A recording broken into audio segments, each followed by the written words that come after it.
1997. The interview is with Naphtali Lau Lavie.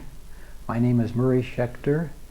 The interview is taking place in Jerusalem, Israel. The language is English.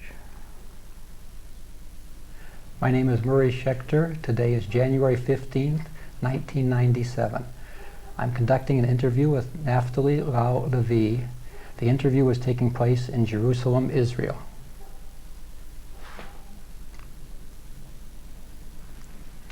What is your name? Naphtali Lau Lavie. What was your name at birth? Naphtali Lau. What's your birthday? 23rd June 1926. What city and country were you born in? Krakow, Poland. Did you have any nicknames when you were growing up? Yes. They used to call me Tulek. Where did you grow up? Many places. Born, as I said, in Krakow.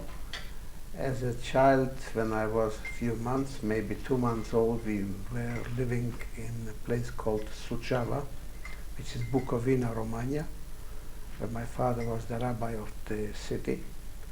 And then we moved to another city called Prešov in Czechoslovakia, where he served as rabbi from 1928 till 1935. From there we moved on to Poland, where he was elected as rabbi of the city Piotrków in central Poland. And there I lived until we were expelled during World War II. Can you tell us about your family? What would you like to know? Well, let's start with your father. As I said, my father was the rabbi of 3 cities.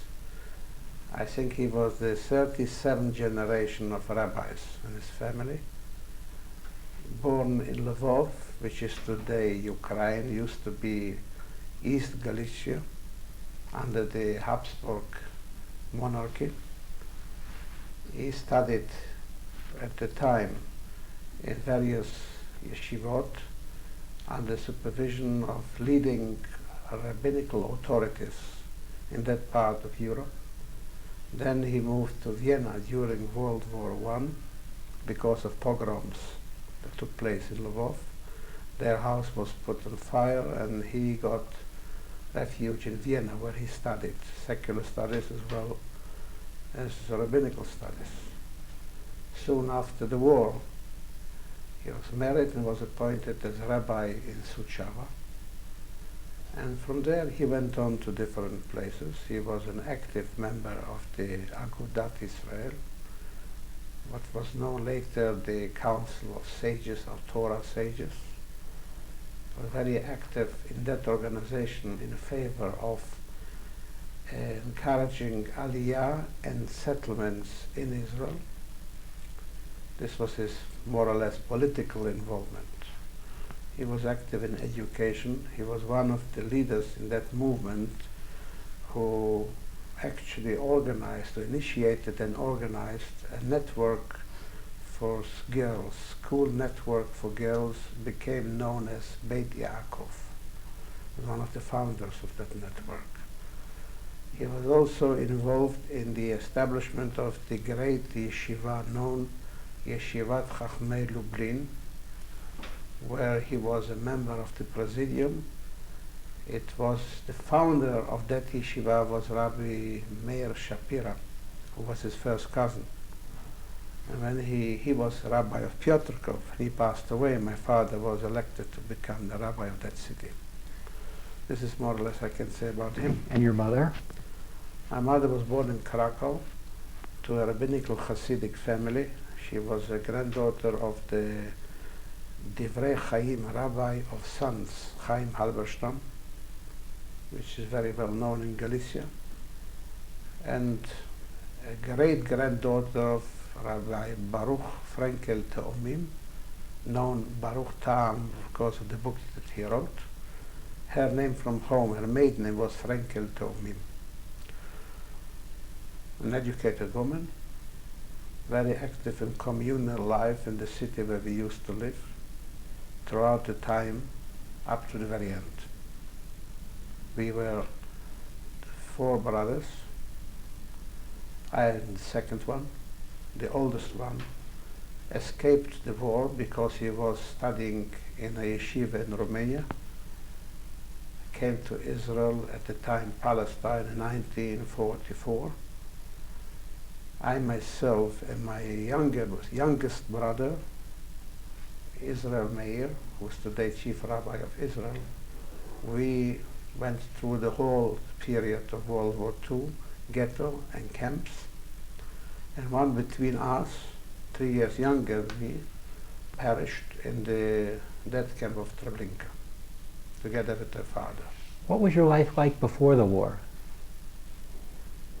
Like any boy at my age, went to school, played games with friends in school or outside of school, and had a reasonable, comfortable life, having vacations, summer vacations and winter vacations, but always connected to the Jewish calendar. What was your address in Petrikov? Do you remember? Yes, of course. Pilsudski Street, number 21, which is one of the main streets in town. Did you experience, is the house still there?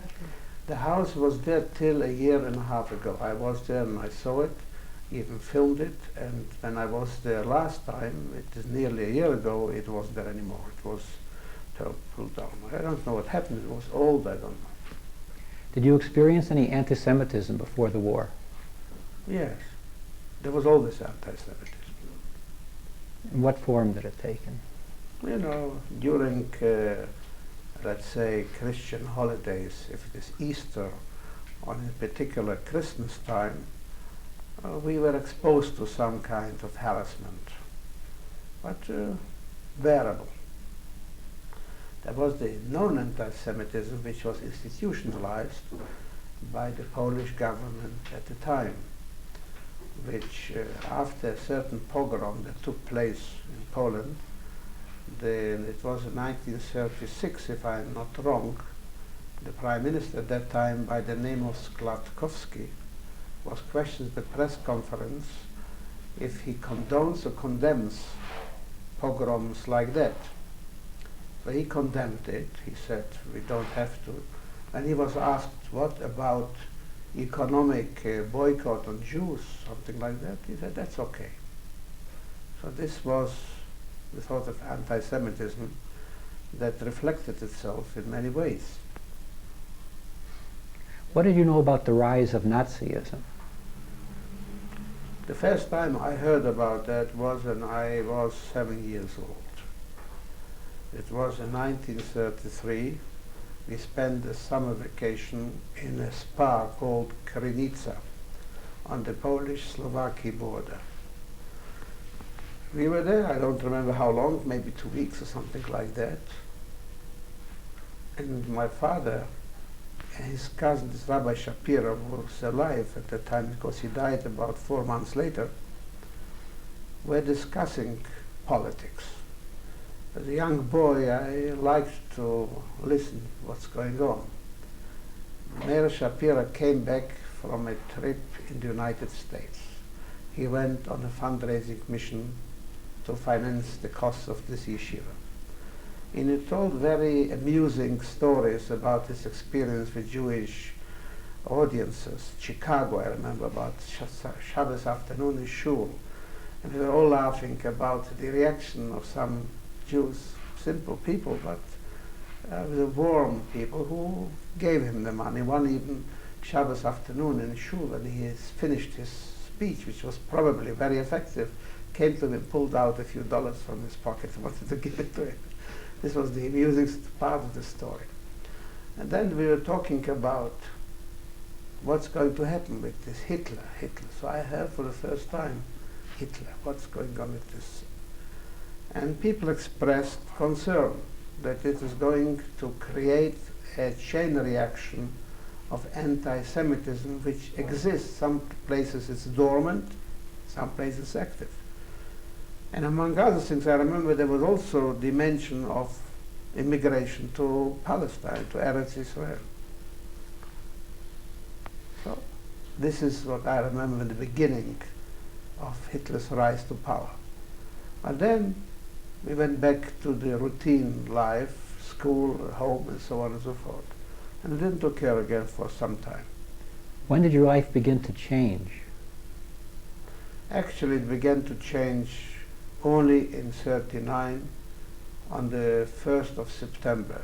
There were already signs and signals earlier that summer when we were on a vacation in the Tatra Mountains, but actually only the day when we were supposed to start school, which was September 1st, on Friday morning, 1939, and we were about to enter school, and then suddenly the war started. How did the war start? There were sirens going off, and there were trucks with Polish soldiers just driving through our street, which was a main street, and they were screaming "Wojna." Wojna in Polish means war. We didn't know how to grasp that, but then it started that morning. So I never went back to school. Then the next day, Shabbat, our city was bombarded. When we were in the synagogue on Shabbat morning, the bombs started to fall. There were people injured, taken to hospital, passing by the synagogue there. And of course, 4 days later, the Germans invaded the city, just like the rest of Poland. And that was the end of childhood. How old were you then? 13. A few months after the bar mitzvah, 3 months after my bar mitzvah. How were you treated at first by the Germans? The beginning was, first they wanted to frighten us. I think that was the reason. I don't see any other reason. They picked a block of Jewish houses in the center of the Jewish quarter, and I don't remember if they called the people to evacuate or not, but they started to shoot with all kind of machine guns, maybe even a mortar. I'm not so sure, because the explosions were more than just shooting with rifles. Maybe it was a mortar as well. And this building, the main building of that block, went up in fire, and it caught up to the other buildings. And there were, of course, casualties, and this whole block was destroyed. Now, we thought it might have been a warning to give us the message what we should expect, that we should behave. This was the first assault. I think it was on September 7th or 8th, 1939. And then came all kind of actions against the Jews. The father, who was the city's rabbi, was considered by the Germans the elder of the Jews. They came to him and asked him to appear before the commissar, who was the appointed mayor of the city by the Nazis, and they asked him to pay a contribution, they called it, of 25,000 Reichsmark. This was a lot of money. Why? This is the damages that he should pay the Germans for what we caused the Germans by invading the city. A pretext. And of course he said the city is empty, the people ran away because of bombardments, and nobody is around, we cannot collect this kind of money. He wanted to have it within few days. Then he argued with him and extended the time till the day after Yom Kippur. This was before Rosh Hashanah. And he also bargained that the 25 Reichsmark will be changed into 25,000 zloty, which is half the money. 2 zlotys were a mark. And he had to collect that money, and there was an action called Nidre night. People were still praying in some places that were official synagogues or shtiblach, or at homes. He sent messages around that people must contribute to this contribution. He called it Pidyon Nefesh, or Kofer Nefesh. Pidyon was the next year, another operation. And they collected not all of the money, but a great part of it. And some of the money was given in valuables, rings, bracelets, whatever. This was the first. And then came another demand for a larger sum. That was 2 weeks later, which had to be paid. So he was considered to be the man in charge, that he wanted to get out of it. And then they appointed what they called an Ältestenrat, which was turned later into a Judenrat. And there was a president, there were 12 members of this Judenrat, and they were the liaison between the community and the German authorities. How did the local population, the non-Jewish population, react to these actions?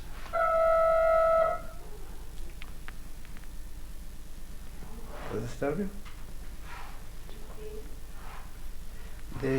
Look, I cannot pass judgment on the whole population. There were about 60,000 people in this city, but from the few incidents that I could witness, I would say that they were not very disturbed by the fact that the Jews were singled out as victims of this Nazi regime.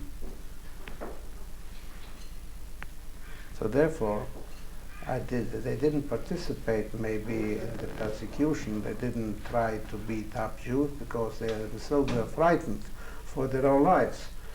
But I would say they would probably be prepared to watch us being harassed or beaten up with some degree of pleasure or satisfaction. Not all. Those who were not showing this kind of pleasure wouldn't show up in the streets.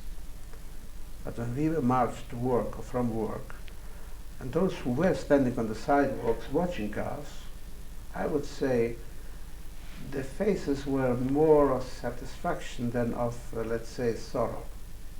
This would be my impression.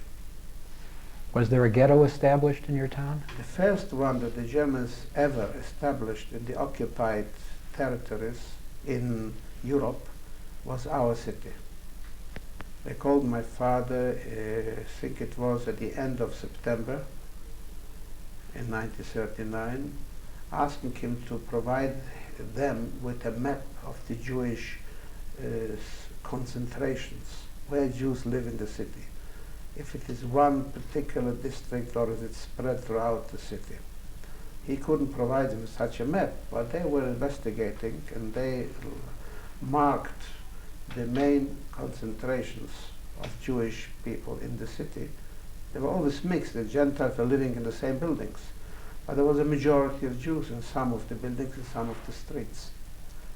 And then they announced, and there were leaflets, and I think in what you call placards, they were putting out in the streets that the Jewish quarter has been established in the city. On the 28th of October, this will become the Jewish Wohnviertel, Jewish living district, in other words, a ghetto. And they put up signs on these borderlines where the ghetto was supposed to be, and all the Gentiles living within the ghetto had to be evacuated to live outside. In some cases, they changed, apartments, a Jewish apartment for a Gentile apartment. Usually, the Jewish people who lived outside that area were, I would say, the more affluent people and had large apartments.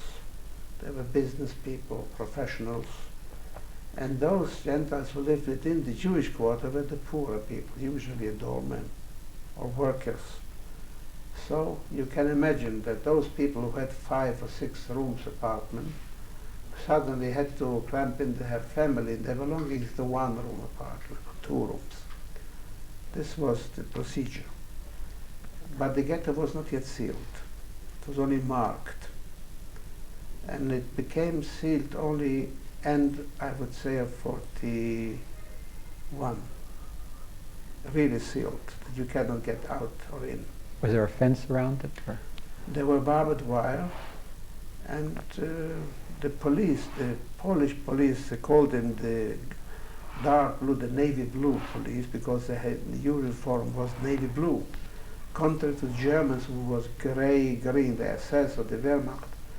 So they were actually the agents for the German police to keep the ghetto under, I would say, curfew, under constant curfew. How many people were in the ghetto? Started off with about 22 or 24,000. In the meantime, they brought in Jews from some parts outside the city, which was annexed to Germany, became part of the Reich. Surrounding cities of Lodz. And we reached, I guess, close to 30,000 people by the time of 1942 October, when the deportation to Treblinka began. By that time, I think approximately nearly 28,000 people were deported from the ghetto to Treblinka. About 2,300 remained working in factories that served the German war effort. There were two camps outside the city, outside the ghetto. One was a glass factory divided in two different branches producing glass, called Cara and Hortensia. I think they employed about over 1,000 people, nearly 1,100 people. And the other one was a woodwork factory called Dietrich and Fischer, who both served the German Wehrmacht or other units, and they worked also about 1,200 Jews. Was there enough food in the ghetto? The ghetto had its own supply that they could supply, and Jews could also manage trading with the Poles on their way to work outside or coming back to the ghetto. There were possibilities to buy, to sell certain belongings from their homes. If they didn't have money, it was a barter business. You could get, let's say, a kilo of sugar or flour or a loaf of bread for a candlestick or whatever, or a tablecloth. This was the business going on. What were the sanitary conditions like? Very poor, and actually twice epidemic diseases broke out. One was in end of 40, that was a typhus, and that lasted for nearly a year. There were many, many dead casualties. There were organized sanitary service to isolate those homes infected with the disease, not to let the people out, but supply them with their needs. It lasted, I think, nearly a year. And then came another epidemic outbreak, which was dysentery. What is it called in English? Dysentery. Yeah. That also lasted for a while. The hygienic conditions were very poor. There was a Jewish hospital in the city before the war, a very modern, on those conditions, modern hospital, which was taken away.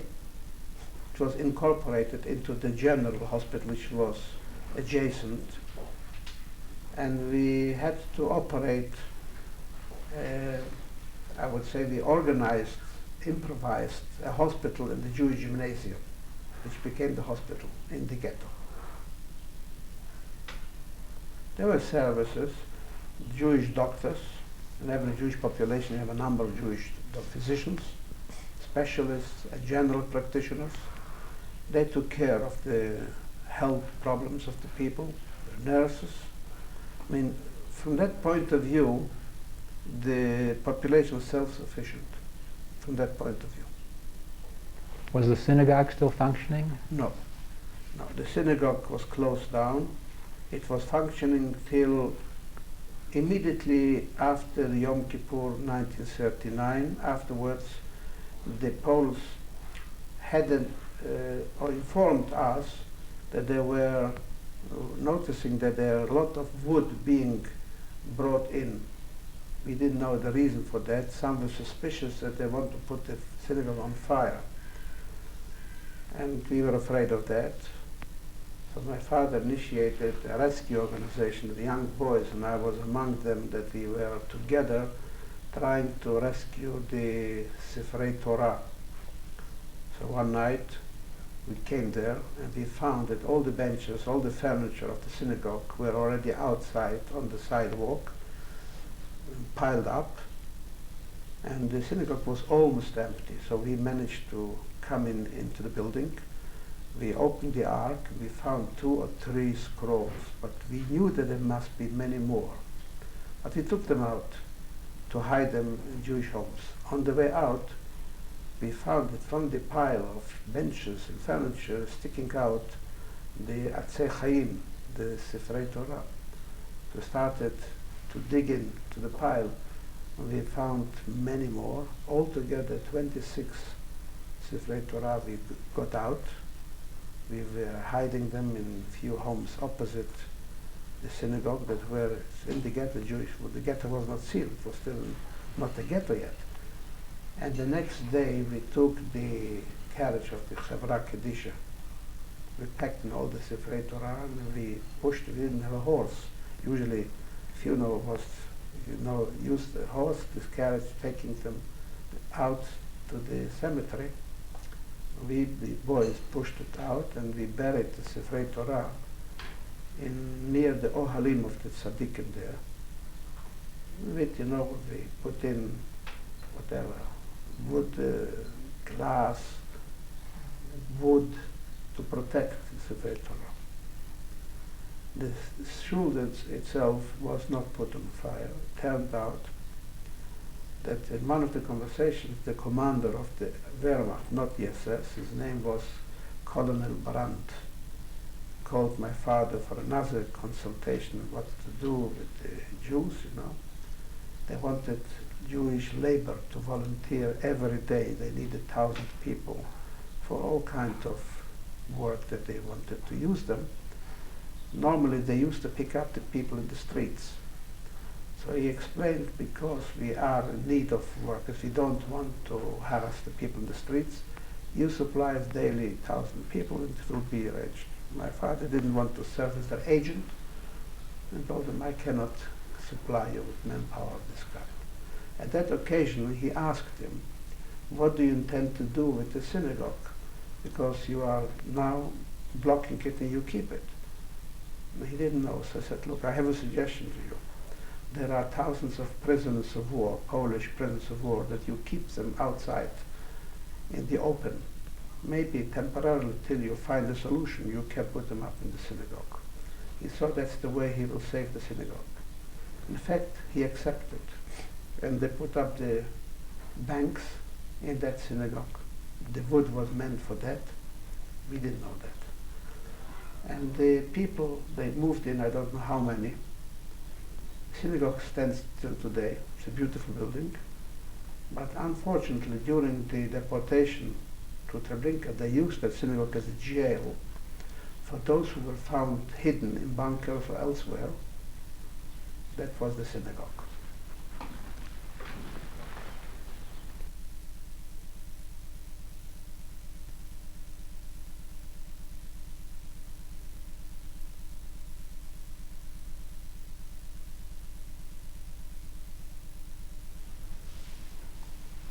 This is cassette number 2 of an interview with Naphtali Lau Lavie. What was the attitude toward the refugees that they brought into the ghetto? The Jewish attitude or the Jewish German? attitude. The Jewish attitude.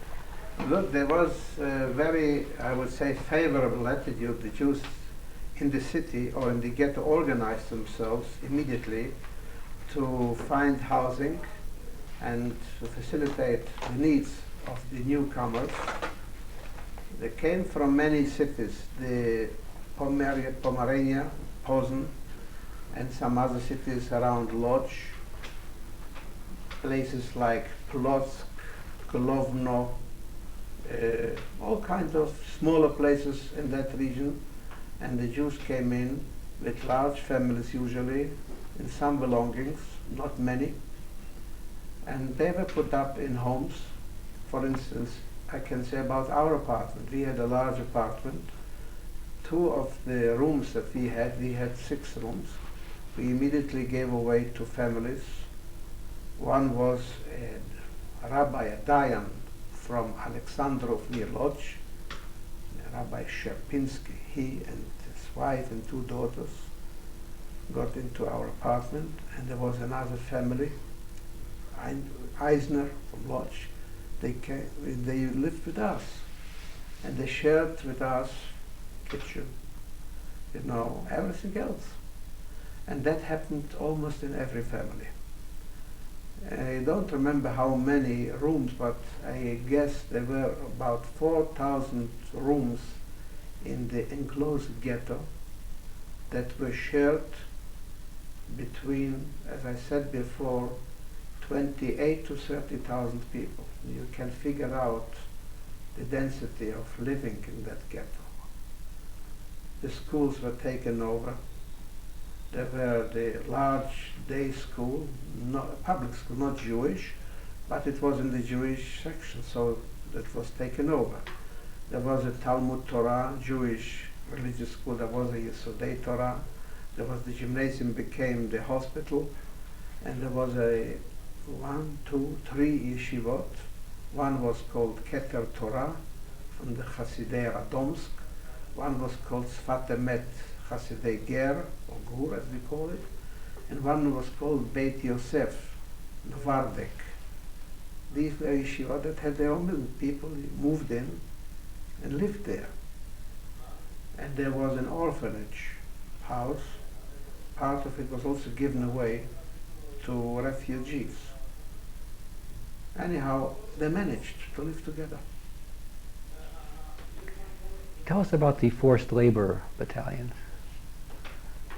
Forced labor started right at the beginning, but it was not organized, I would say, in a way that you could know where are you working next day. You had always to be surprised. You were picked up, taken to a certain destination, to a site. Once you were digging ditches, once you were, carrying barrels of fuel or whatever. There are all kinds of works. Later on, I would say sometime in the summer of 1940, there was an office or labor office within the Jewish community building, the Ältesten or Judenrat, that became the responsible agency to facilitate the Germans with labor. And they had working cards for every male above the age of 14, which was called Kenkarte, the sort of identity card, but this was actually a labor card. And there are stamps in that you work. And if you had this Kenkarte and you were working, you were more or less immune against all kinds of, attempts to pick you up in the street. Now there were 4 or 5 sites around the city and in the city where the Germans employed Jewish forced labor. Later, as I told you before, it came down to 2 major working places or sites. One the glass factories, the other one the wood factories. And in those 2 places, the people who worked together, I guess about 2,300 or 400 people.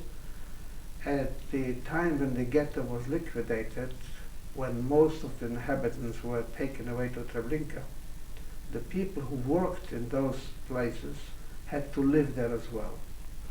And they organized and improvised living quarters for these workers, and they were there under guard. They were not free, like in a camp.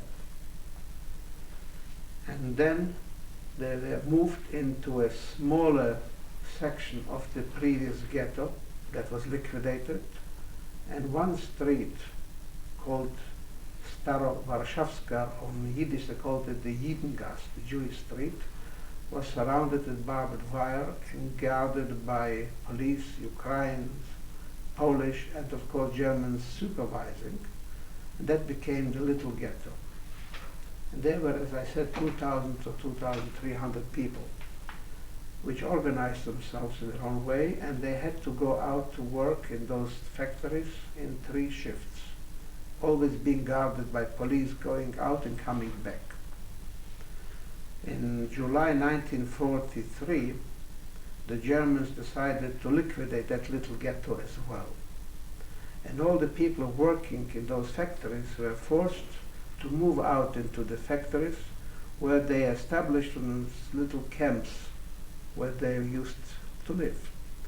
And the ghetto was finally liquidated, and there was a sign on the railway station that said, Petrkau ist Judenrein, Piotrków is clean of Jews. It was a systematic sort of process. So the Jews who survived in the city, as the 2,300 or so, stayed in the two camps up to 1944, when these two camps too were liquidated, and the Jews were sent to different camps throughout Germany or Poland. They ended up in Auschwitz, Częstochowa, Skarżysko, Buchenwald, Mauthausen, all kinds of camps. Were you involved in any roundup action? A few times. First time I wasn't rounded up, I was at home when they came in to look for my father. That was at the 27th, I guess, of June 1941, 5 days after the Germans invaded the Soviet Union. And they took some precautions or preemptive measures against the Polish intelligentsia, because they were afraid there may be some sort of rebellion against them. And they took the dignitaries of the city into custody. It seems that they wanted to pick up the rabbi as well, as a warning to the Jews, among others. And they came to our home, and I was alone. There was an elderly person and a refugee who lived in our apartment as well, working on crutches. And they broke in, just violently, the SS people, black uniformed. Where's the rabbi? And I said, the rabbi's not at home. They were running around wild, and one of them saw this old man with a white beard sitting in a chair, and he saw that's the rabbi. So he took one of his crutches and was beating him, but it wasn't him. So at the end they realized it's not the rabbi. So they took me down in a little Volkswagen, pushed me in among them, and brought me into a place, Bankova Street, which was, before the war, a little street near the railway station with a few banks there. I don't know what's the reason they called it the Bank Street. And one of those buildings, they had the headquarters of the Gestapo and SS. Brought me into the lobby of that building. Without saying anything, they just pushed me down at a staircase which led down to a cellar. Kicked me from behind, and I just fell in. When I woke up and I opened my eyes, I saw a dim light coming through a little window, and nearly 40 people saw sitting there, people at the age above 40, I would say, all of them leaning towards the wall, around the four walls. And I, in the middle here, fell down. I don't know what to do. So I found one vacant place, and I sat down there. This was the Gestapo cellar. And they didn't know what is a young boy of 15 doing amongst them. They were all dignitaries of the city, lawyers, doctors, business people, bankers. At the end, it was a Friday morning. They took us to the prison at night, after dark, kept us there during the night, and the next morning, Shabbat, they drove us off in a truck, guarded by SS, escorted by other cars of SS, and they took us to a place called Radom, a city in Poland, which was the district capital at the time. And there we were kept for some time, hours, in a station which probably was a police station as far as I could remember. And then they loaded us on a train. There were only 4 wagons, cars in that train, cargo cars, and there were already, I don't know, maybe 200, more than 200 people in those cars. And we joined them. And we started moving without knowing where to. And we ended up in a place called Oświęcim. I knew the name Oświęcim was a Jewish city not far from Krakow. But I had no idea that this is a camp. But the elderly people, they heard Auschwitz, called it in German Auschwitz, they knew what it is. It was not an extermination camp at the time, but it was a concentration camp. And there we came in. And there was the procedure, you know, shaving us and sending us to the bath, and then registering, giving us to striped uniforms, and dividing us to various blocks, barracks, which blocks. And then we were assigned to work. One of the assignments that I got was a certain Baustelle, which was not far from Auschwitz. We used to work there approximately 40 minutes, 45 minutes, 3 kilometers away. These were swamps in an open area, near farms, near very poor farms of a village called Brzezinka. And we were digging ditches, spreading gravel all around, trying to drain those swamps. Turned out that this was the ground that we prepared for building the camp of Birkenau. This was in July already. It was the end of June, 30th of June I arrived there, 41. So what Auschwitz was, I don't have to add here. Everybody knows, everybody heard and read and saw. But we were there in that, I was in a particular block. And somehow my family didn't know where I disappeared. Nobody had an idea, because I was the only Jewish person among those people who were taken away. And they started to pull strings to find out, and they were told that a special unit from Radom, from the district capital, came, and they operated in this town, and they picked up the people. So they got into a friend in Radom who was the Rabbi Kestenberg of the city. Through him they got to know that there was such a transport, including some people came in from Piotrków, from our city, and they were sent to Auschwitz. So Auschwitz was already a frightening word for my parents. For me, not. I didn't know. And then they were investigating how to get to Auschwitz, and they found out that many prisoners in Auschwitz, worked in the coal mine of Jaworzno, which is very adjacent to Auschwitz. The rabbi of Jaworzno is the younger brother of my mother, Rabbi Frankel Tomim, Mordechai Frankel Tomim. My mother got in touch with him, and he started to find out who are the foremen, the miners that work at that mine, through whom we can get contact. And he found a connection to the people in the camp, and the connection got to me, and it was arranged that I was escaped out of Auschwitz after 40 days being there.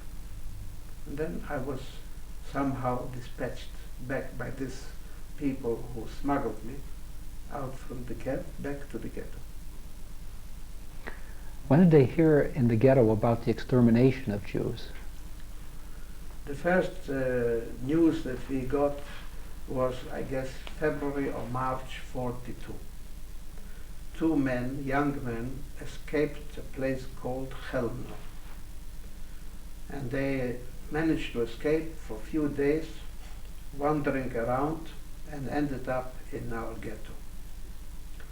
And they were chased by people from the SS or Gestapo or whatever, and they managed to get rid of them, got into the ghetto. One of them, by the name of Chaim Yerachmiel Vidavsky, got to our home and wanted to see the rabbi to tell him something. My father was sitting with him for a while, and the man told him the story of Chelmno, how people are being annihilated systematically. It was very hard for him to digest that. My father called me, and I was the older at home, to summon some of the people, the manhigim, the leaders of the community. He told me whom to call. I brought in, I think, 7 or 8 men, and they were sitting together with this person who was sobbing all the time when he told the story. My father took notes of this whole story that he reported about, And he got convinced that this is a real story, because the others were a little bit suspicious.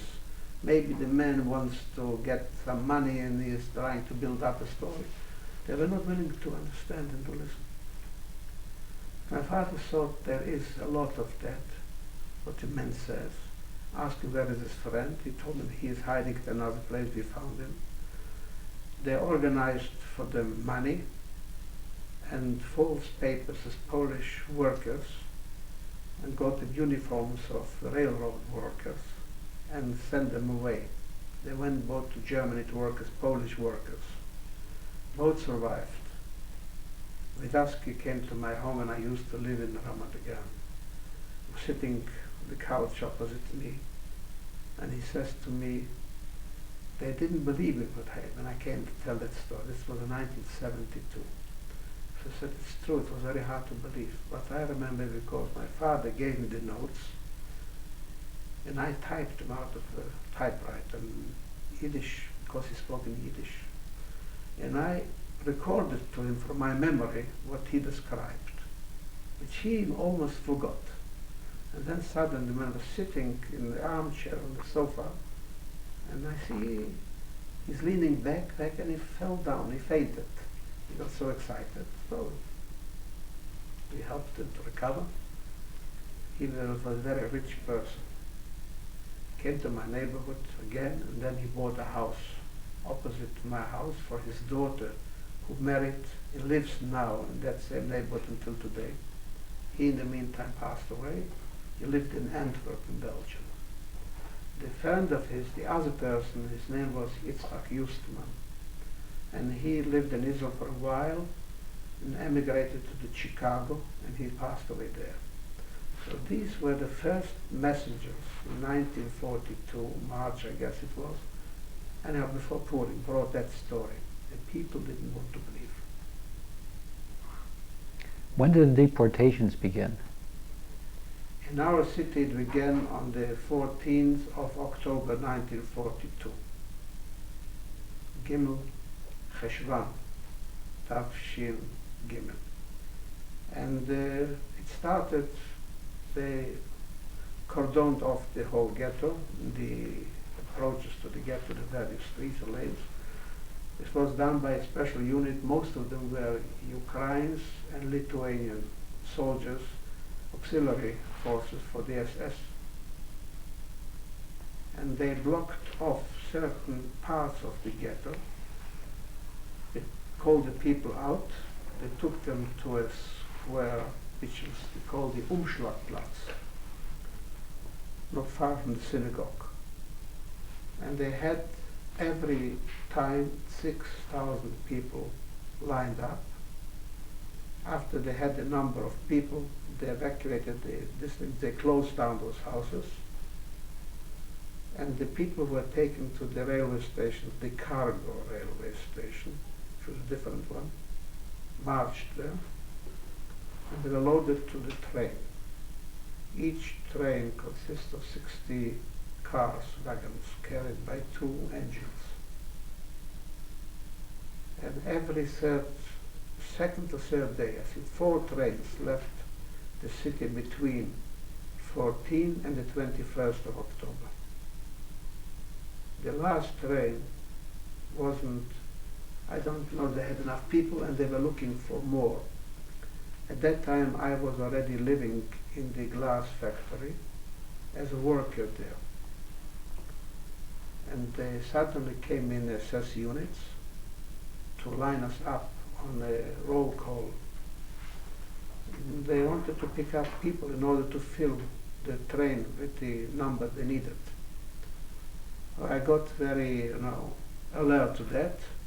A few other friends together with me were hiding in the factory in a place where they couldn't find us. But they managed to take away from us 80 men, whom they joined to the train to go into Treblinka. Among others, that day they took also my father, my younger brother, who was already in the synagogue because he was taken with my mother and the youngest brother to the synagogue, for which my father could still take them out by bribing the SS. But unfortunately, when they came out of the synagogue, the older son, which is younger than me, but he was at the time 2 months after his bar mitzvah, he was 13. The Ukrainians noticed him, they pushed him back to the synagogue. The only mother and the youngest son, who was 5 years old, got out. And the next day was the last train. They took all the people in the synagogue, a few hundred of them, to the train. And when they needed more, they took all the leaders from the community, including my father.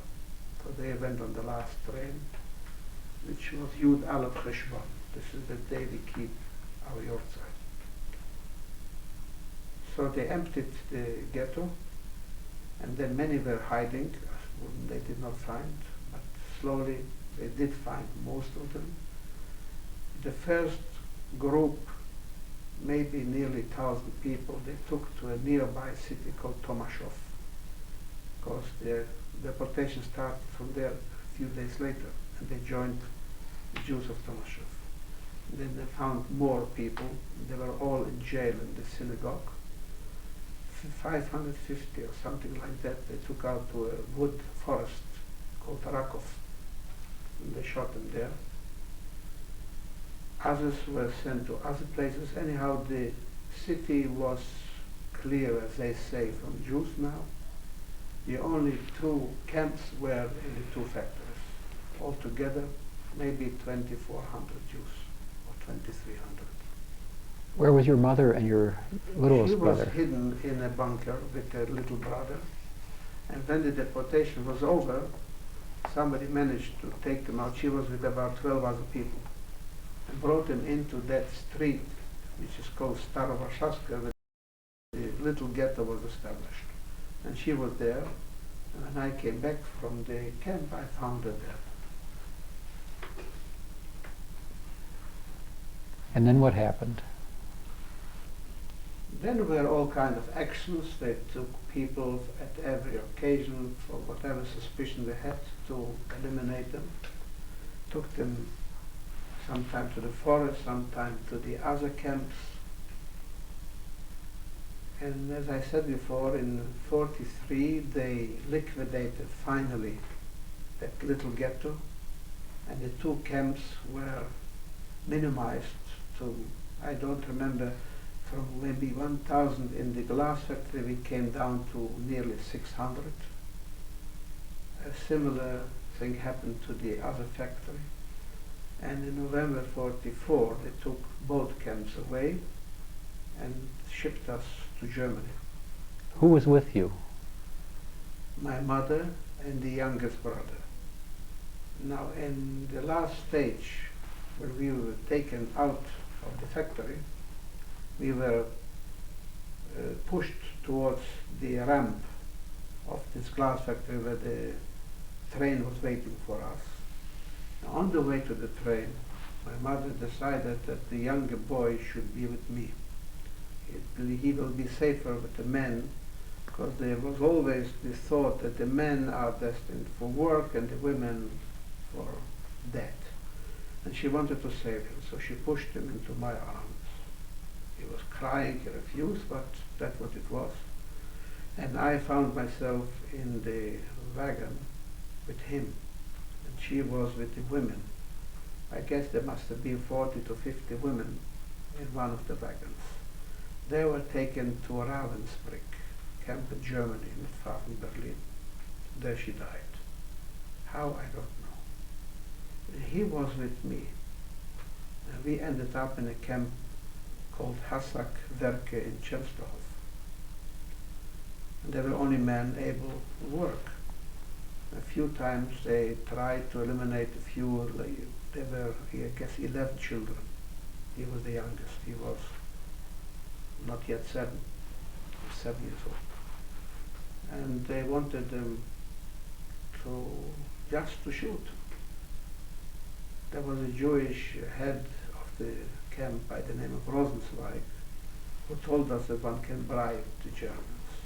So whoever can find something should give it in order to bribe them. I had diamonds, 2 stones, that my mother gave me. One I had in the seam of my coat, which which was a larger one, and I had a smaller one. You as a dentist should know, it was in one of my teeth, back teeth, just sealed in there. So once I gave him the bigger one, the other time the other one. I think the first one I gave him the smaller diamond, and this boy was saved. At the end I had nothing more, but I had a watch, a Schaffhausen gold watch from my father, in the heel of my wooden shoes. That I brought into Buchenwald again, where we ended up. And how in Częstochow there were threats almost daily that the youngsters who don't work will be eliminated. We kept them under watch every time with bribery, with all kinds of tricks. I myself worked in a factory called Stahlkerne. We were producing the cartridges for guns. Well. And then they liquidated that. I don't know why, and I was moved to another factory in the same camp called Reparaturwerke. They were repairing tanks coming from the front that had to be fixed and white painted because it was the winter time and they were all active on the Russian front. I was working in that plant, spraying tanks. It was a very hard job and very strict conditions. There are many episodes there. I'm not going into it. It's a long story, not for 2-3 hours. And then, at one point, it was at the end of '44, the Russian front came nearer and nearer, and they decided to liquidate that camp and to evacuate the Jews. When was that? It was December '44 till mid-January '45. And in mid-January '45, they put us on a train and brought us in after 3 days, 2.5, 3 days to Buchenwald. And your brother was with you? He was all the time with me, but on the train to Buchenwald, on the way to the train, we were separated. The SS, every time we were in blocks of 100 people, 20 rows, 5 in a row. That way they marched us. On the way to the station, to the cargo station, there was an air raid. I don't know, Russian or American or British airplanes came aloft and started to bombard the area.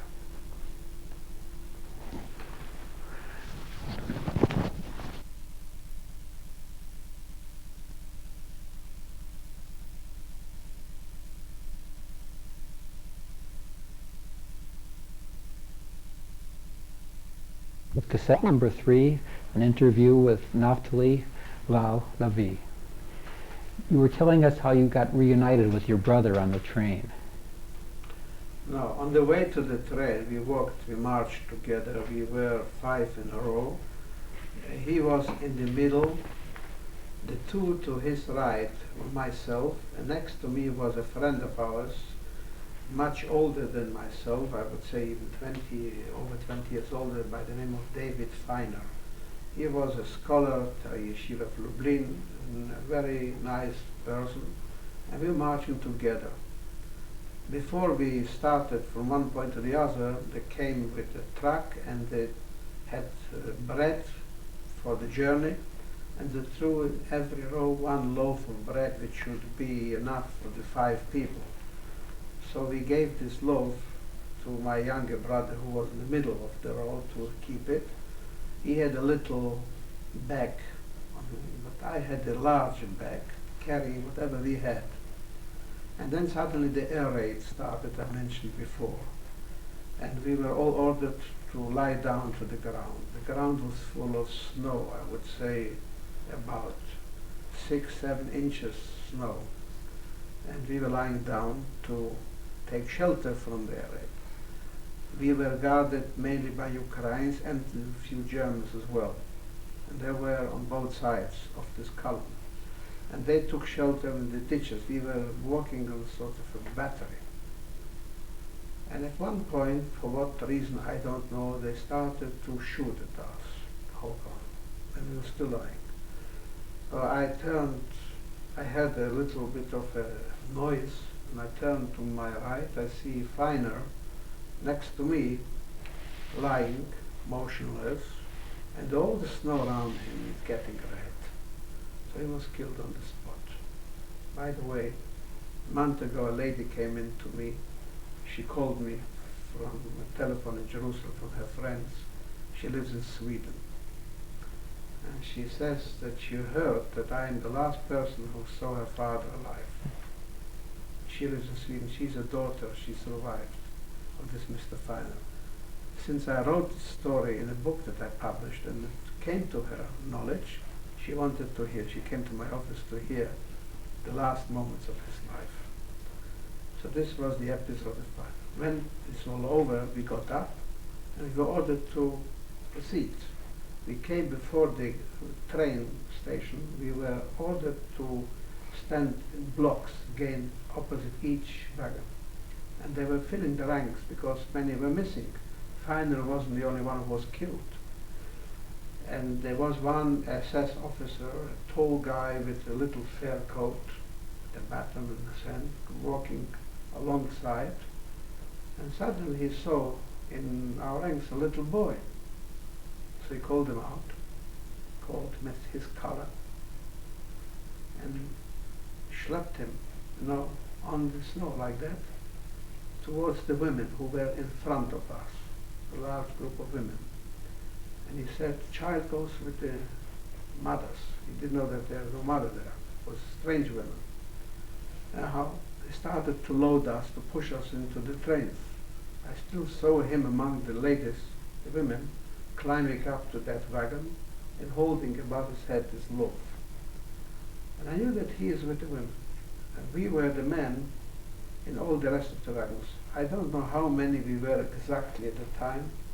It must have been close to 2,000 people, according to the number of wagons. And I figured the average would be over 100 people in a wagon. And I figured that he must be in the front. There was an engine, and I figured there will be probably one wagon with the guards, and then comes the wagon with the women and the rest of us. We started moving at night. It was very dark for whatever reason, I don't know. And I wanted to get him out because we didn't know where the women go, where the men go. We were 3 men together that we kept together for some time. One was Aaron Bornstein and one was Leibel. One go 2 young men, older than me, but still in their late 20s. I was only 18. And they helped me. I said, I'm going to try to open the door. They were already in a rush, the Germans. They were not so orderly as they used to be. They locked the doors, sliding doors, but there was a hinge outside which wasn't properly locked. It was loose. And I could see when the train moves that these doors are not well locked. So loose, I started to play with the door till I released that pin. And I opened 5 centimeters the door crack. People were screaming because it got a cold wind inside. The 2 friends of mine kept watch. And when the train stopped, it stopped very, very often, every time and again.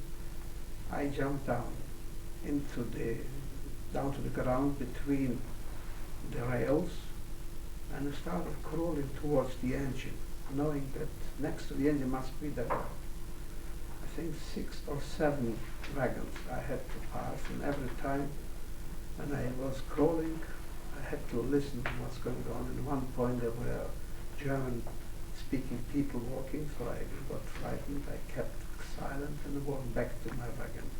I made 3 attempts like that. At the end I came to the wagon where the women were. I called inside, I heard women's voices, and I called his name. We called him Lulek. I got him out. And we both crawled back to our wagon. It took another 2 days till we got to Buchwald. On the way, We didn't get to drink, we got out, we got in snow to drink. But we were afraid, my friends and myself, that in Buchenwald they may shoot this child. They will not keep a child there. We didn't know at that time that there was a block in Buchenwald with youngsters, older than him, but still not in the working age, 10, 12, 14-year-old. So they decided that he should be hidden. I emptied the bag that I had. I had a cushion, I had a blanket, and I had whatever I had. I left inside a pair of tefillin, a little siddur I remember I had, and what else, and pushed them in, wrapped them into the blanket, and I kept them in that bag. And when we came down, when we were forced out of the wagon in Buchenwald, I kept them on my shoulder. And my two friends were working both sides of me in order to hide me a little bit. And that's the way we came into Buchenwald.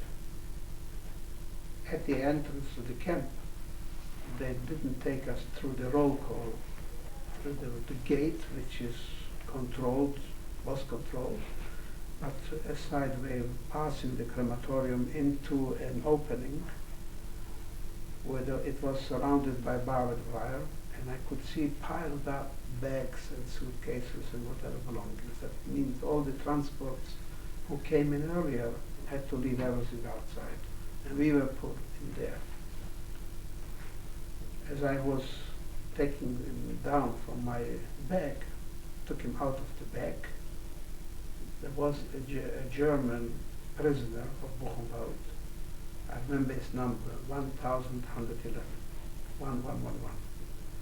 And what was known as a Lagerschutz, as internal police, with a red triangle. The red triangle marked a political prisoner, in whom I had more confidence than in the green triangle, which was a criminal. And I thought a political prisoner will understand a little, and I asked him, what's going on here? He said, look, you will be taken in disinfection and shaved and clothes, and then you will be assigned to a certain block. But don't worry about him. You have kept him hidden. He said, nothing will happen. They will put him in the children's block. There is block number 8. The young boys are there. They will keep him there. I think quietly. And I wanted to make sure that I have somebody in the camp, an old-timer to whom I can call sometime. I gave him that watch that I kept with me in the heel of my shoe as a gift, which he took. And then we were taken into the block. We had to leave everything outside except what we were wearing. As we came in, we had to throw away whatever we wore, whatever we had. We had to be registered by clerks who were sitting alongside along the wall, and we were just queuing up. And then we were taken into another long hall where we were shaved. By the way, in Auschwitz a few years earlier, there was a similar procedure.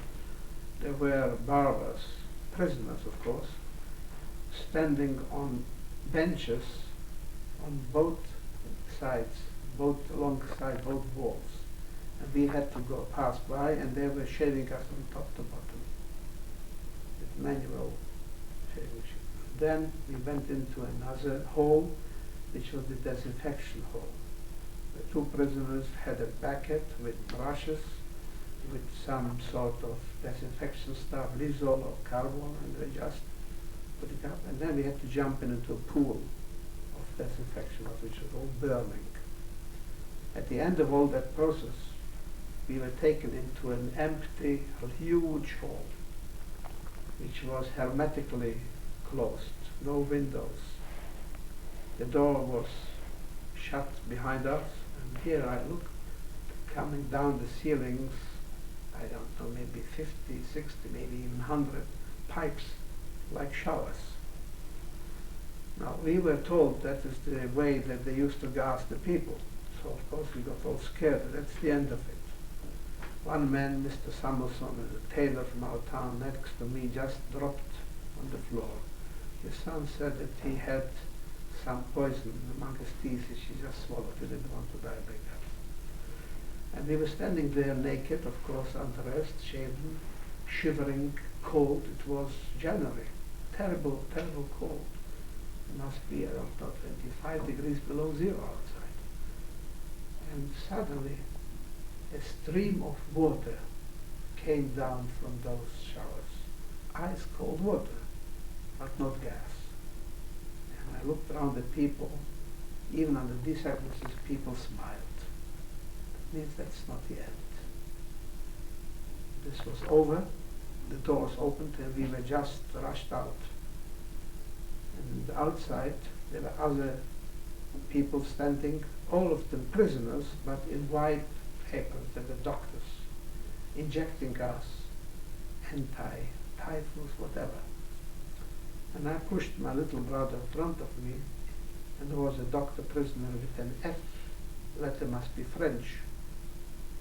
And he was giving everybody this injection, and he asked the boy, how old are you? I prepared him in advance to say 13. He looked 5, he was nearly 8, 7.5. He said to me, you are your father? No, I'm not his father, I'm his brother. So tell me the truth, because if I give him an injection, the full dose, it will affect him, he may die. So I said, he's 7.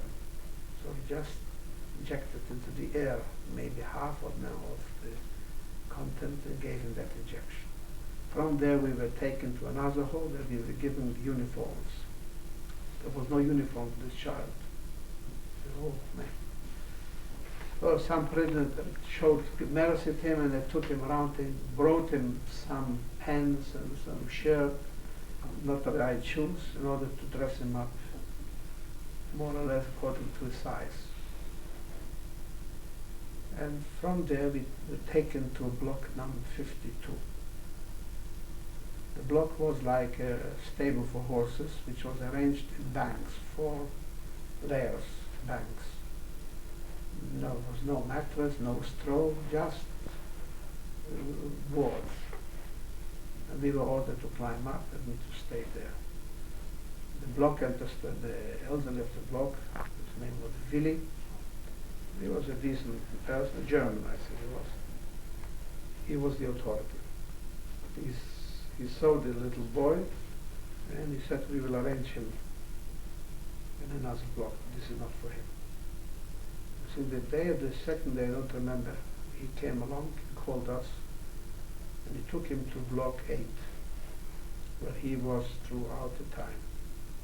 And there he survived. I was staying in block 52. The day after he took him away, I tried to keep contact because we were surrounded with barbed wires. We were not the same camp. It's called the Jewish, or the small camp or the Jewish camp. Different conditions, much worse. And I came to see him occasionally. When I went to work, I just skipped away. And then, I think the 3rd or 4th day when I was there, I was just picked up. I was sitting outside on the step of the block to clear bodies from the various blocks and carrying them to the crematorium. A terrible, horrible job, the whole day. The next day I was taken on a commando to the quarry, the stone quarry, which was a place where we worked for 22 days. I worked for 22 days. The most terrible side work. There was no reason for that work except to torture. Many died there. And the quarry Steinbruch known was throughout, I think, February. And it was a bombardment. The Allies bombarded Weimar, a city which is about 8 kilometers away from Buchenwald. At night, the Germans came in with loudspeakers and trucks and took prisoners on random to Weimar to clear the rubble and to try to rescue people hidden behind. So we worked it throughout the night. And we came back. The day after that, I was taken to a place called Nordhausen, which was bombed as well. Nordhausen had a camp called Dora Mittelbau, most horrible camp, 80 kilometers north of Buchenwald, and there were tunnels in caves in the mountains where they had the installations for the V-2 missiles that were launched on London, England. This was bombed by the British or by the Americans. It was covered with rubble, or we came to clear that. I saw that camp. It was one of the horrible sights. I decided I'm not staying here. And the night we were lying there in the open in February, I saw a group of maybe 200, maybe 300 people standing. Some can't stand anymore, lying or sitting. These were what we call Muslim, people who were on the verge of death, starvation or disease. Skeletons, walking skeletons. What it seemed is that I was taken with another group of few hundred people to replace them in Nordau, and they were supposed to go back to Buchenwald to be burned when they died, because they didn't gas in Buchenwald. There was no gas chamber. And I think the crematorium in Dora, Mittelwald didn't function, or maybe they didn't have, I don't know. And I decided I'm going back with that group of Muslim men, because I figured they are going back with the same trucks, which was the case. And I was the only one healthy among all those. We arrived back to Buchenwald, a long time driving. It's only 80 kilometers, but it took, I don't know, hours. And then I was ordered by the couples to carry down bodies that in the meantime died on that. At one point when I was carrying a body, I was kicked by one of the couples. Get out of here, disappeared. So I ran back to the camp. I was afraid to go back to my block because I was taken from there, so I went to block 62. I found shelter there. And from there, I was taken to work at the home of an SS officer, which was, I would say, a recuperation for a few days. But then again, I came back to the camp, to the routine work, every time to be called to something else. And before Pesach, we wanted to keep whatever we can under the circumstances, so we were trading the portion of bread that we got. We got one loaf of, I guess, a pound bread for 5 prisoners, and we had to divide it among ourselves. We didn't have knives, but we had wires. With the wires we were measuring and cutting the slices of each loaf and dividing among ourselves. And before Pesach, there were times that they didn't give bread. Instead they gave us peel potatoes. It was called Pellkartoffel. Potatoes in their jackets. They were cold, they were hard, but it was food. So we were trying to collect as many potatoes we can for Pesach and trading the bread for potatoes. You couldn't keep, you didn't have an ice box or something.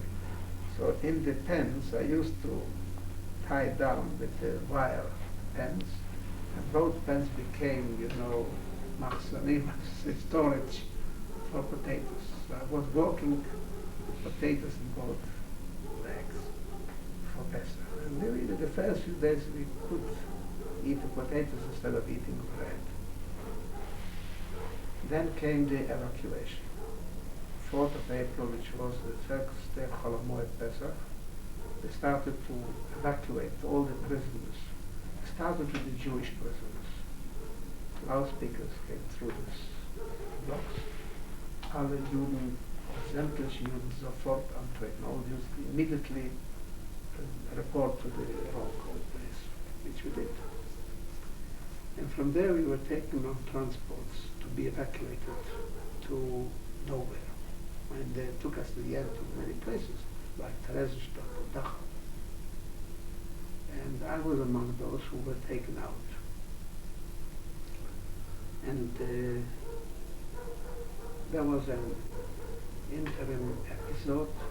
Was at one train, first time I couldn't be taken because it was already fully loaded. Then they pushed us into a factory called the DAW, Deutsche Ausrüstungswerke, where we were taken into like to be jailed for a while till the next train will come pick us up. From there I managed to run away, back to the camp, and hiding under the floor of a certain block. But then they found us with the dogs. They found us out. They took us again to the train. This time it was already on the train. In the night, we were not far away from Buchenwald. Again, made that trick. I opened the sliding door and I jumped down. Two boys, Hungarian boys, followed me, and we were both, they and me, going back in the direction of work. They didn't speak a word German, Yiddish, or Hungarian. But I signaled to them, I'm going, you can come along. They're young boys, younger than me, 16, 17-year-old. And we were walking the whole night in the forest, on the edge of the forest, towards the direction of Buchenwald. I wanted to go back not to lose sight of the little brother. And then in the morning we saw houses of the village. We came near that first building, and a frightening dog barking, but he was in chain. The woman came out and she saw us. Who are you? So Sister showed them, you're prisoners. Where? So in Buchenwald, which wasn't far from there. She pretended that she doesn't know what it's all about. So I said, she said, what do you want? I said, we want water. She looked at us very suspiciously, went in, brought us 3 mags of water. She put it on the porch. She didn't come near us. And then I didn't realize, but she probably phoned that somebody alarmed, because shortly afterwards I hear an engine coming near, and it was a little van, and 2 elderly Germans with guns came out. One was the driver, the other one was next to him. It was called Volkssturm, and it was sort of a civil defense. And they were ordering us into the van. Took us to the police station. One of them went into the police station, came out with an officer, also in his 60s, looked at us. And he said something to the other one, which I didn't hear German, and they drove off. The village, I remember, this police station had a big clock front, Polizei. Took my wife, we were invited to Buchenwald to celebrate last year 50 years of liberation. I took her on a tour of the car, showed her that village to the police station. And from there we were taken by that van someplace which I didn't know. Took a long time, over an hour driving, an hour and a half. And suddenly we stopped and looked around. There was a group, hundreds of prisoners sitting on the ground or lying on the ground. It was already towards sunset. And they ordered us to jump down. I was very glad that we were not being handed into one of the Germans or the Ukrainians, but we moved quickly into that crowd and mixed in there. And I was lying on the ground next to some other Jewish people who were prisoners, originally from Buchenwald, but they were evacuated from another camp where they worked. They were a few days marching. Many died on the way. And they told me that at night they stop, they lie down to sleep, because the guards want also to sleep. They have their sleeping bags or whatever, and they kept somewhere away. There were no cars around. I didn't see any car. And I said to myself, at the dark, it would be pitch dark, I'd try to get out of here. And so I fell asleep. And I woke up in horrors. I was afraid that I missed the night, but it was still dark. And I crawled out of this crowd, crossed that dirt road, and came, I saw a forest in front of me. And I walked in, marched into that forest. I crawled for a long time to get out of the sight if somebody watches. But then I had to figure out the direction where to go. In the morning, I figured out, towards the sun, that I am going towards the west, towards Bochum. I marched for 3 days. in the forest. This time I was alone. I picked up in the fields a rotten, whatever, potato or I don't know, carrots, whatever there was. On the way I lie down in the evening. At night I walked, but I was frightened that I can meet some obstacle. But I got the last night a shiver, high temperature, and I was almost unconscious, very covered. Anyhow, I walked on the 9th of April, in the evening, towards the evening of the 9th of April. I came close to the camp, to Buchenwald. I was lying among the bushes opposite the main gate of entrance, watching that some commandos come back from work. If there'll be a big one, I will just join them in. The first one came was a smaller one, maybe 30 people. I didn't dare to. The next one, half an hour later perhaps or so, was a large group. And here the SS man was on a bicycle in front. The two couples were on both sides. And I ignored the couples. I just ran in and I walked with them into the gate. It was in the evening, late, must be 8 or 9 o'clock. From there I ran down to the Kleinlager, to the Jewish camp where I used to be before. And I went into one of the blocks. I was lying down with a few other Jews as well who escaped.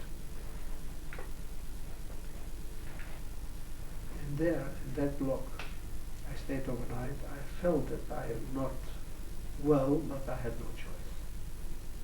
In the early morning, the first light, I got up and wanted to go to the block where my brother was. The area was almost deserted, didn't see a soul, except in that block where I was, a few Jews lying on a bank and trying to hide out. But I came to the block, my brother, and he was surrounded with barbed wires. I was very weak. I came to see him, probably my forehead fell on and I was bleeding terribly. And he came out with a friend who gave him some, I would say, support, moral and other support.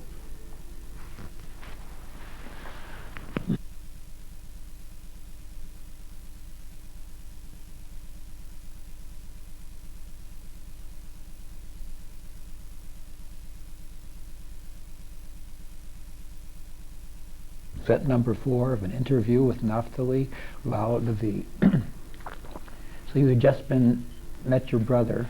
So there was a man, a Russian prisoner of war, an officer by the name of Fyodor, who gave him protection, my little brother. And he came out together with him to see me. And I was leaning towards the Russian. I was bleeding and I looked probably terrible. And they took me into the courtyard, whatever it was, a yard, and gave me some coffee, a piece of bread, and they were afraid to keep me there because the SS came probably every time and again to look for Jewish children. The Blockadjuster, a German by the name of Wilhelm Hamann, an educator, he protected the Jewish children. He denied that there were Jews there. But he saw me and said, look, it's not be safe. They may have been following you, somebody that they saw you coming in here. To be safer, you go back to your block. So this Fyodor and another Russian boy helped me to get back to my block because I could hardly walk. This was the 10th of April, sometime, I would say it was lunchtime or so. We didn't have anything to eat except what I got in the block of my little brother. And I fell asleep again in the evening of the 10th on one of these banks. Next to me was lying a Jewish boy, told me that his brother died here a few weeks ago. The only friend that he had died a few days ago, and he's the only one. His name was Weiss, a Hungarian boy. And we're lying. The next morning, I woke up, I saw this boy dead as well. But I went out of the block, there was a noise, and this was already the beginning of liberation. Because the old timers in the camp, most of them German communists, had hidden weapons there for some time, and they were well organized. And they already got the news that the American Army, I think the 2nd Division of the 8th Army, is approaching Buchenwald very, very soon, coming in. So they had already at that time the courage to take out some of their weapons from their hiding and marched out into the camp. And the guards on the towers noticed something, and they jumped down there, were running for their lives. I don't remember the time, I couldn't figure out. I guess it was about 10 or 11 in the morning. The first American 2 jeeps came in. I understand from a book that has recently been published that one of them was a Jewish person who published by the name Birnbaum, who published his memoirs of that liberation, but that I did not know at the time. I remember the scene that we were all watching. An American unit coming in, they were standing there, took off their helmets and looking at us like a different planet. And our people were also, I would say, gassed. At one point, one of the prisoners started to scream hurrah, and they ran towards the Americans to the jeeps. I remember one elderly person, I don't know, was Jewish, it seems to me Jewish, that was kissing the jeep from excitement. They threw to us chewing gum, cigarettes, so, and suddenly the jeeps disappeared. I don't know, they got orders or got frightened or whatever. Only later, sometime, a tank came in with more jeeps.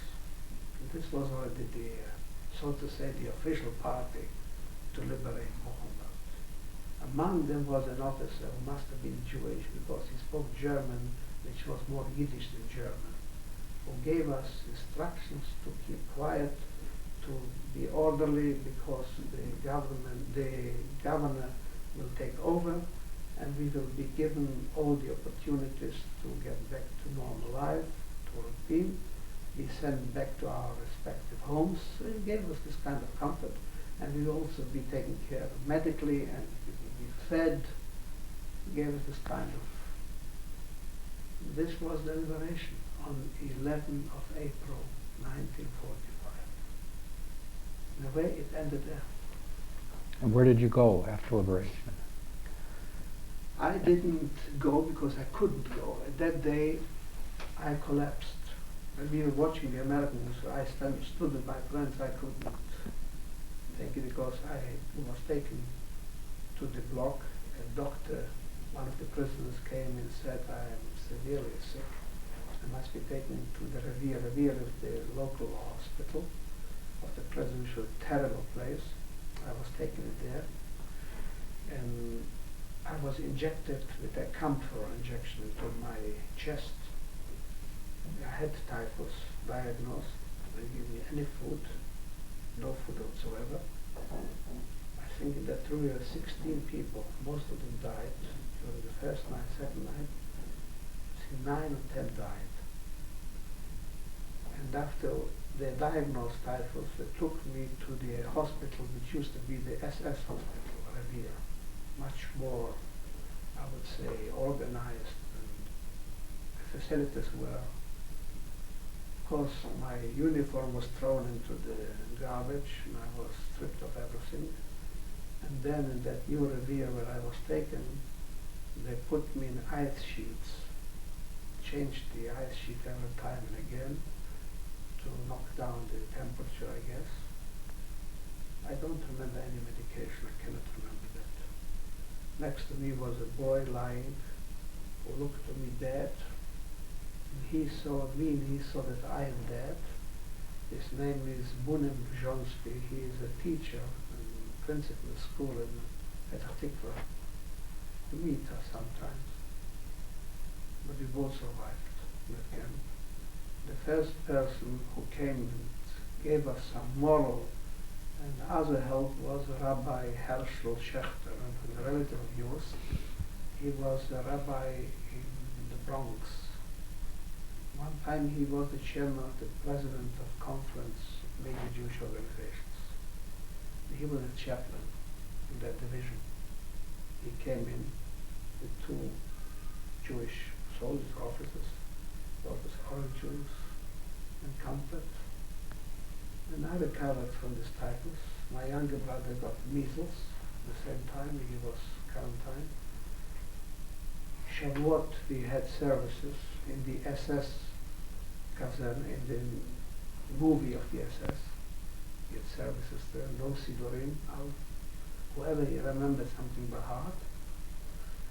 And beginning of June, we were taken to a place in France called Ecouis, Normandy, where we were recuperating.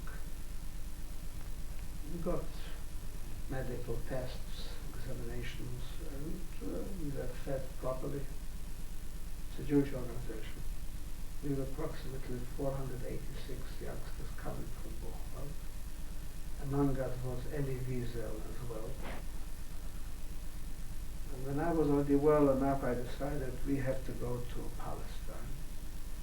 None of us thought of going back to Poland or Hungary or Lithuania, because that was the procedure of Buchenwald, all the repatriation, but we, the Jewish boys, didn't think of that. So in France, there were attempts made by the local community to absorb us in the French Jewish communities, to revive the communities. There were Americans who came to talk to us that we should go to the US. I was among those who went to Paris to find ways to get to the Jewish agency or emissaries, whoever, which we succeeded. We brought to their attention was a Mrs. Ruth Kluger, an emissary of the Jewish agency in Paris. She didn't know about our existence. When we told her we are nearly 500 youngsters, most of us want to go to Palestine. A few days later she came with another gentleman and registered us. We had a list of, I guess, 360 immediately wanted to go, but they could only take 152. So in July, beginning of July, the 152 and I and my brother were among them, got to Marseille, boarded a ship to Genoa in Italy, changed to another ship, and from there we came to Haifa, arrived on the 15th of July 1945. And here began my normal life. That's that. Was it a legal entry into Palestine? It was semi-legal. There was a quota for Jewish children that the Aliyat Noah, Youth Aliyah, had, which was not used during the war times. So they gave us a quota of that, but it was of different names, different ages. Anyhow, we were detained in Aklit for 2 weeks because we were not fully legal. Only the procedure in Aklit gave us the ways, means to become citizens of His Majesty, the Queen, the King of England, and we became citizens of Palestine passports. How had your experiences affected your religious belief? I wouldn't like to dwell on this subject.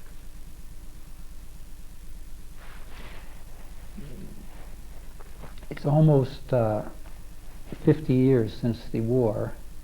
Is there anything you'd like to, any message you'd like to give to your children, grandchildren, for the world? No. The only message is that we should be capable of living our own life, not to depend on the others, not to be satellites to any other people or any other country, to be even well treated, being given all the opportunities that one can expect, but still you are not your own master if you live in a country which is governed by a majority which is not Jewish, which doesn't share with you your faith and your philosophy and your customs. And I have nothing against the Gentiles who are Christians or Muslims, but still they have the right and they are entitled to live their own life. If they are decent, they are honest, they will tolerate my own way of life. But unfortunately, in my experience is that they were not so tolerant, and therefore we paid the price. So I cannot guarantee you that a tolerant society among whom Jews live today will always stay tolerant. Experience and history prove something different. Therefore, we should take care of ourselves, not depend on the goodwill or the mercy of others.